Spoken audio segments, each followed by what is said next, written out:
sepanjang tahun 2021? Ada? Adakah saudara boleh menghitung berapa nafas yang Tuhan sudah beri? Berapa kali kita hirup nafas yang Tuhan sudah beri sepanjang tahun 2021? Berapa kali kita sakit di tahun 2021 tapi Tuhan sembuhkan? Berapa kali kita jatuh di tahun 2021 tapi Tuhan angkat? Saudara-saudara yang diberkati oleh Tuhan, kata sang pemazmur tadi dikatakan begini, banyaklah yang telah kau lakukan ya Tuhan Allahku, perbuatanmu yang ajaib dan maksudmu untuk kami, tidak ada yang dapat disejajarkan dengan Engkau. Aku mau memberitakan dan mengatakannya, tetapi terlalu besar jumlahnya untuk dihitung. Terlalu besar jumlahnya untuk dihitung. Dan bahkan kita tidak sanggup menghitungnya. Saudara-saudara yang diberkati oleh Tuhan, saya memulai khotbah ini 11:28. Pas nanti jam 12 selesai khotbah ini, kita sambung dengan doa. Ada banyak orang di akhir tahun ini menghabiskan tahun ini dengan hura-hura di luar sana, mabuk-mabukan, melakukan banyak perkara di luar sana. Tetapi saudara dan saya hari ini mengambil bagian secara khusus di akhir tahun ini. Kita ada di rumah Tuhan.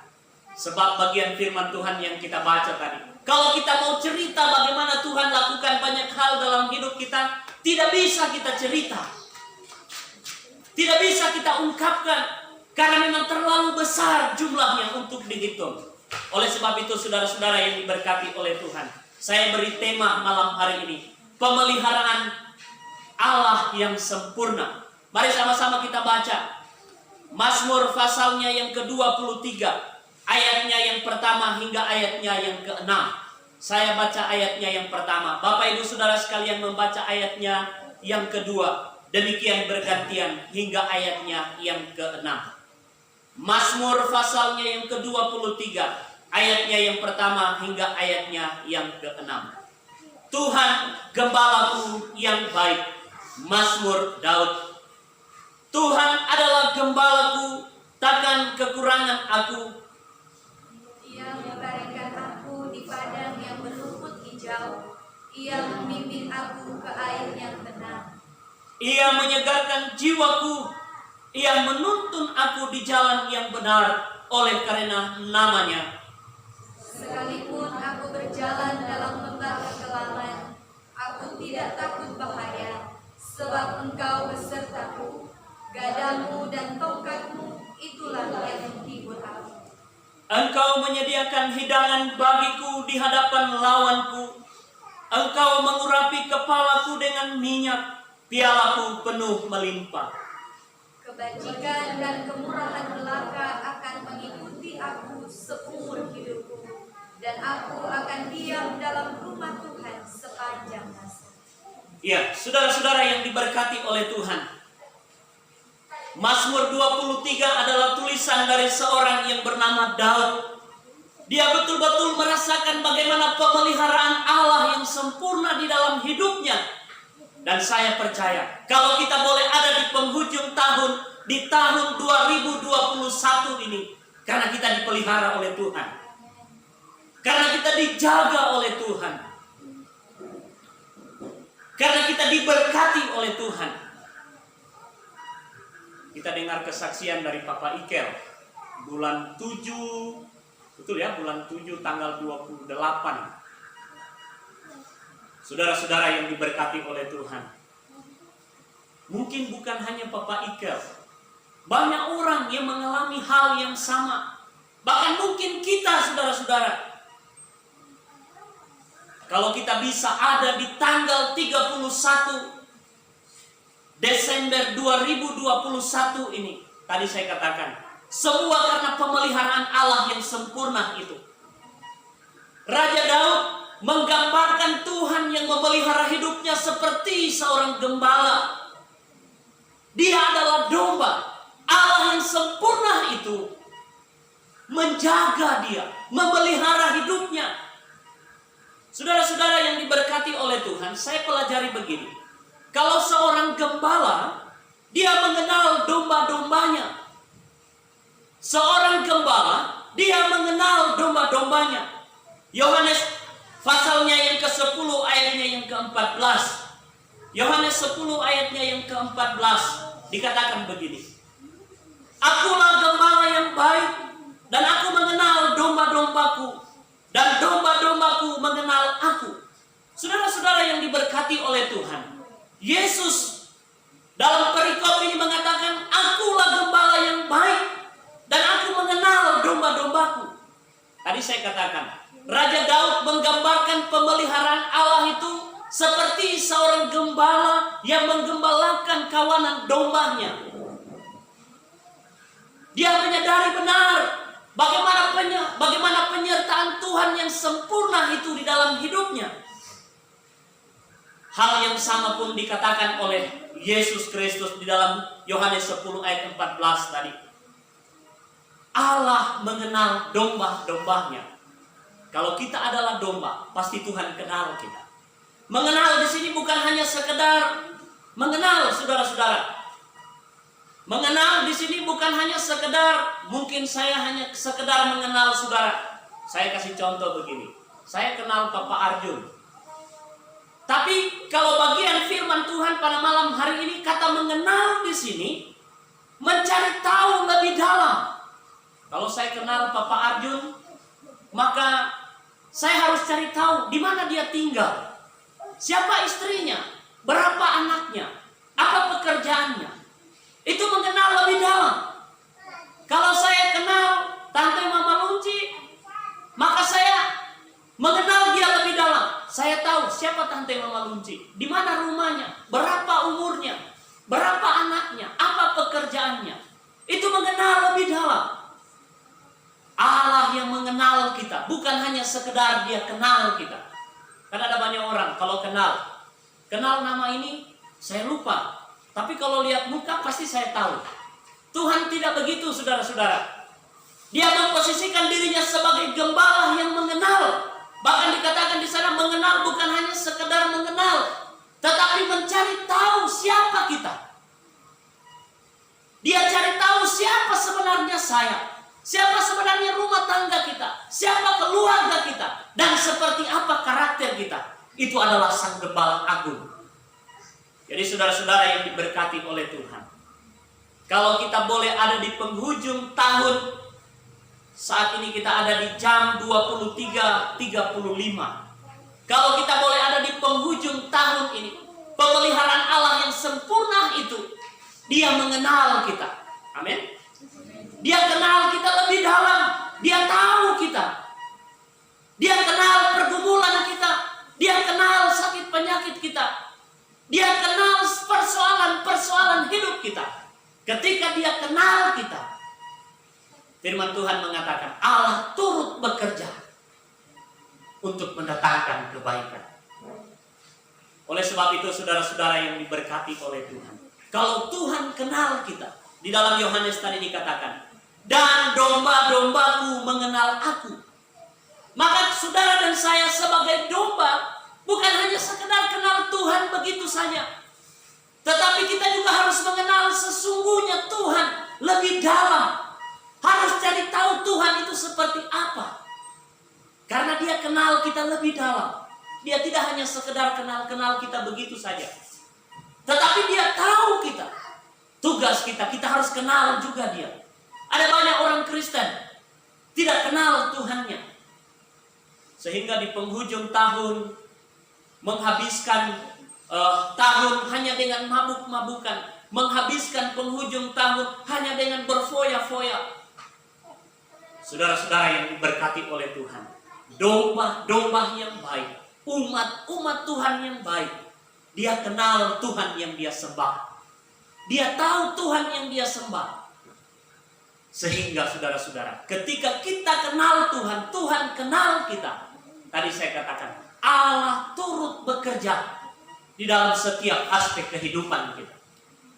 Ada banyak orang karena dia tidak kenal Tuhan, waktu dia mengalami pergumulan, waktu dia mengalami sakit penyakit, waktu dia mengalami tantangan hidup, putus asa dia. Cukup Tuhan, saya tidak sanggup. Waktu dia sudah tidak bisa bangun dari tempat tidur, cukup Tuhan. Domba yang baik, umat yang baik, yang mengenal Allah dengan benar, apapun boleh terjadi di dalam hidupnya, dia tahu Tuhan yang memelihara, Tuhan yang menyertai, bahkan Tuhan yang mendatangkan berkat. Saudara-saudara yang diberkati oleh Tuhan, itu bagian yang pertama. Yang kedua, ternyata seorang gembala berjalan di depan dan menuntun domba-dombanya. Tadi saya katakan Daud menggambarkan hidupnya dipelihara oleh Allah. Dia menggambarkan bagaimana Allah itu seperti seorang gembala. Daud seperti seorang domba, seperti seekor domba. Itu sebabnya dia katakan di sana, Tuhan adalah gembalaku, takkan kekurangan aku. Saudara-saudara yang diberkati oleh Tuhan, gembala berjalan di depan, bukan di belakang. Tuhan memposisikan dirinya di depan saudara dan saya. Kita yang ikut Tuhan, bukan Tuhan yang ikut kita. Yohanes 10 ayat 4. Yohanes pasalnya yang ke-10 ayat yang keempat dikatakan begini. Jika semua dombanya telah dibawanya keluar, ia berjalan di depan mereka, dan domba-domba itu mengikuti dia, karena mereka mengenal suaranya. Saudara-saudara yang diberkati oleh Tuhan, berjalan di depan memberikan kita sebuah gambaran bahwa Allah itu adalah Allah yang menyediakan jalan bagi kita.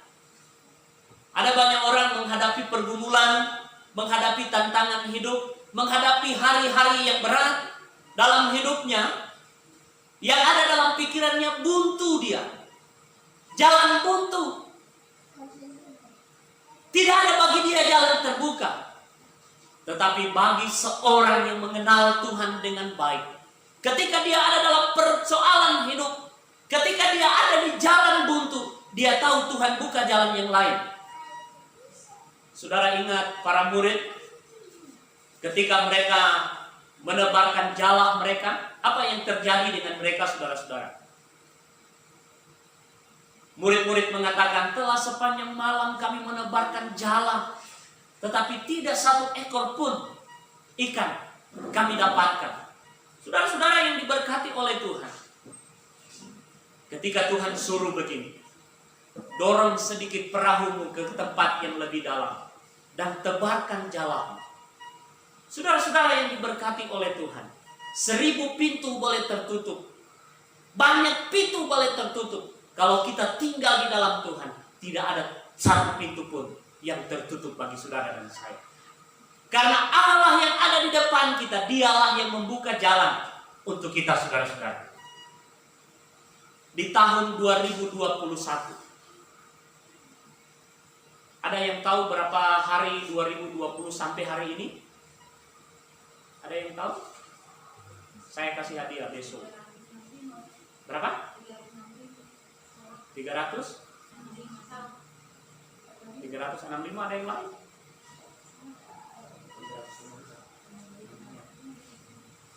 Ada yang lain? Tidak ada? Iya, saya punya utang sama Tiani ya. 365 dari 1 Januari 2021 sampai 31 Desember. Pertanyaan saya, saudara-saudara, berapa kali kita kasih kecewa Tuhan? Ada yang berani angkat tangan, besok saya kasih hadiah. Berapa kali kita kasih kecewa Tuhan dari 1 Januari sampai 31 Desember ini, saudara-saudara? Berapa kali kita tidak setia kepada Tuhan? Kalau kita ada di penghujung tahun ini, karena Dia setia bagi kita. Saudara-saudara yang diberkati oleh Tuhan, saya sendiri berpikir, tadi waktu kami biston di rumah, waktu Tian berdoa, hati saya sedikit tersentuh. Saya menyadari benar, dalam pelayanan sepanjang tahun ini, saya kadang-kadang banyak mengecewakan Tuhan. Mungkin melalui tindakan saya, perkataan saya, jam-jam doa saya yang sudah tidak seperti biasanya saya berdoa dengan sedemikian rupa.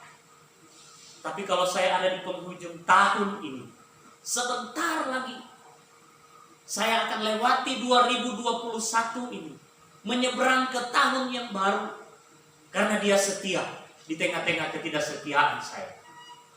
Saudara-saudara yang diberkati oleh Tuhan, kalau Tuhan sudah buka jalan di tahun 2021, doa kita bersama, di tahun yang baru yang sebentar lagi kita akan masuki, Tuhan juga buka jalan. Amin. Kita punya rencana besar untuk Koros ini, saudara-saudara, untuk bangun gereja. Doa kita, Tuhan akan buka jalan, sebab Dia adalah gembala yang ada di depan kita. Yang terakhir, saudara-saudara, seorang gembala akan mencari padang rumput yang baik untuk domba-dombanya.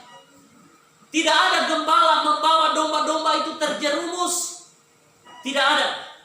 Tetapi Allah sebagai gembala yang baik, Dia mencari padang rumput yang baik untuk saudara dan saya.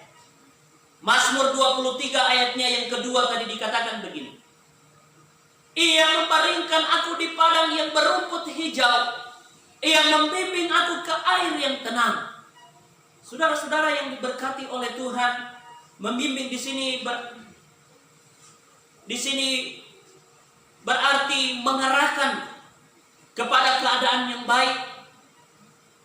Tuhan tidak pernah merancangkan sesuatu yang jahat buat kita.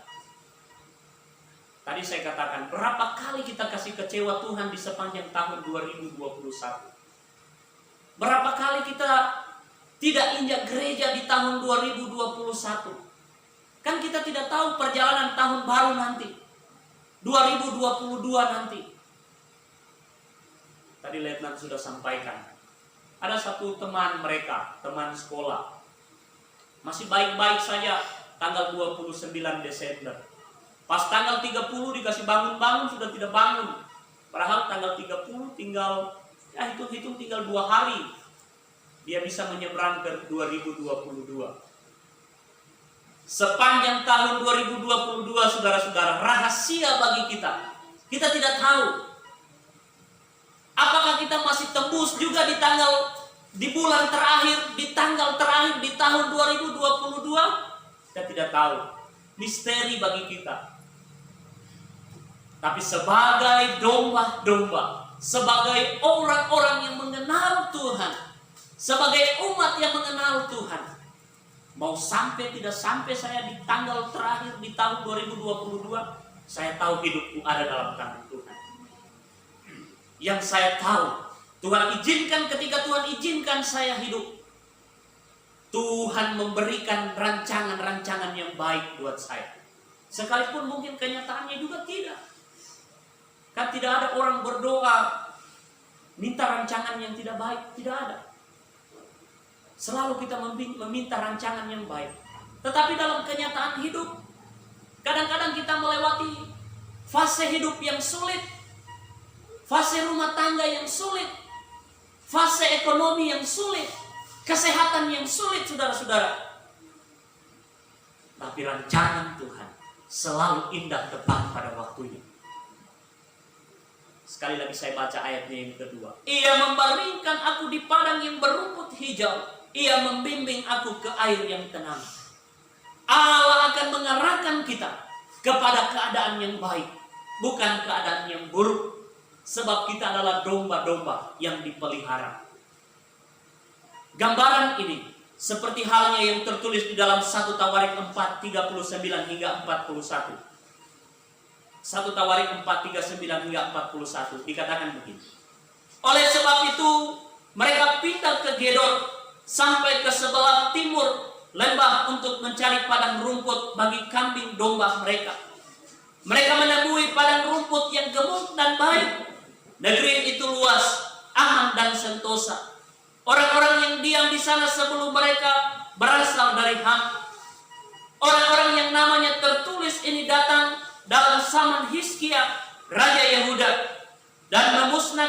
kemah-kemah orang Ham dan orang Meunim yang terdapat di sana dan menumpas mereka. Demikianlah sampai hari ini. Kemudian mereka menduduki tempat orang-orang itu, sebab di sana ada padang rumput bagi kambing domba mereka. Saudara-saudara yang diberkati oleh Tuhan, Tuhan membimbing saudara dan saya sekali lagi ke padang rumput yang hijau. Ayatnya yang ketiga, Ia menyegarkan jiwaku, Ia menuntun aku di jalan yang benar oleh karena namanya. Saya percaya sepanjang tahun 2021 yang kita lewati ini, yang sudah kita jalani ini, Tuhan sudah menuntun kita. Amin. Tuhan sudah memberkati kita. Tuhan sudah memelihara kita. Harapan kita, doa kita bersama, di tahun yang baru sebentar lagi kita akan melangkahkan kaki, kita akan injakan kaki di tahun yang baru, saudara-saudara. Allah yang sama memberkati kita. Allah yang sama memelihara kita. Allah yang sama menolong kita. Tapi respon kita apa? Kalau di tahun 2021 kita belum jadi orang yang setia kepada Tuhan, di tahun 2022 ambil satu komitmen. Saya mau setia kepada Tuhan. Saya mau melayani Tuhan lebih giat lagi. Saya mau memuji Tuhan lebih sempurna, lebih giat lagi, lebih baik lagi. Saudara-saudara yang diberkati oleh Tuhan, mungkin tantangan nanti di tahun 2022 lebih berat daripada tahun 2021 yang Tuhan izinkan kita lewati. Mungkin adakah di tahun 2022 mungkin kita tidak bisa mengangkat kepala. Mungkin kita tidak bisa mengangkat badan kita. Komitmen kita tadi saya katakan, kalau kita tetap setia kepada Tuhan, sekalipun kita tidak bisa angkat lagi kepala, tidak bisa angkat lagi badan kita, kalau kita tetap setia kepada Tuhan, Tuhan akan memberikan kita rancangan yang terbaik dalam hidup ini. Saudara-saudara yang diberkati oleh Tuhan, sebagai kesimpulan, sebagaimana Tuhan sudah menolong, memberkati, menyertai kita di tahun 2021, seperti yang saya katakan tadi, maka harapan yang sama, Tuhan Yesus melakukan hal yang sama di tahun 2022. Oleh sebab itu, saudara-saudara, 10 menit lagi kita ada di tahun 2021. Tidak terlalu banyak lagi kesempatan. Saya lihat ada kita yang datang dengan orang tua malam hari ini. Saya beri kesempatan untuk kita sebentar datang berdoa bersama dengan keluarga kita. Kita mungkin anak-anak sepanjang tahun 2021 bukan hanya Tuhan yang kita kecewakan, tapi orang tua juga kecewa lihat kita. Orang tua juga mungkin lihat kita di tahun 2021 kita tidak jadi berkat untuk mereka. Di penghujung tahun ini datang sama papa mamamu, datang kepada orang tuamu, minta ampun. Kita bukan manusia yang sempurna. Mungkin juga kita orang tua. Sepanjang tahun 2021 kita menggoreskan luka di hati anak-anak kita. Tanpa kita sengaja. Melalui perkataan, tindakan kita. Apa salahnya kita sebagai orang tua juga datang minta maaf. Kita lupakan apa semua yang sudah terjadi di tahun 2021. Tadi saya katakan Tuhan sudah pelihara kita. Harapan yang sama. Di tahun 2022 Tuhan juga menolong dan memberkati kita. 23.51 sekitar 9 menit saya beri kesempatan untuk kita. Saya minta Ricky dulu memainkan alat musik di depan sini. Ada kesempatan untuk kita berdoa kepada Tuhan. Orang-orang tua pergilah dengan anak, anak-anak pergi dengan orang tua. Saling beri mungkin tadi saya katakan anak-anak mungkin kita mengecewakan orang tua. Kita tidak jadi berkat untuk orang tua. Sebelum tinggalkan tahun 2021 ini saudara-saudara, kita lepaskan pengampunan itu. Sehingga di tahun 2022 ada berkat-berkat Tuhan menyertai kita. Saya ingin kita menyanyikan satu pujian yang mengatakan, terima kasih Tuhan untuk kasih setiamu. Saya beri kesempatan untuk kita. Sebentar lagi kita akan memasuki 2022. Waktu sekarang sudah menunjuk 23.52. Ada kesempatan untuk kita. Anak-anak, tadi saya katakan pergi sama orang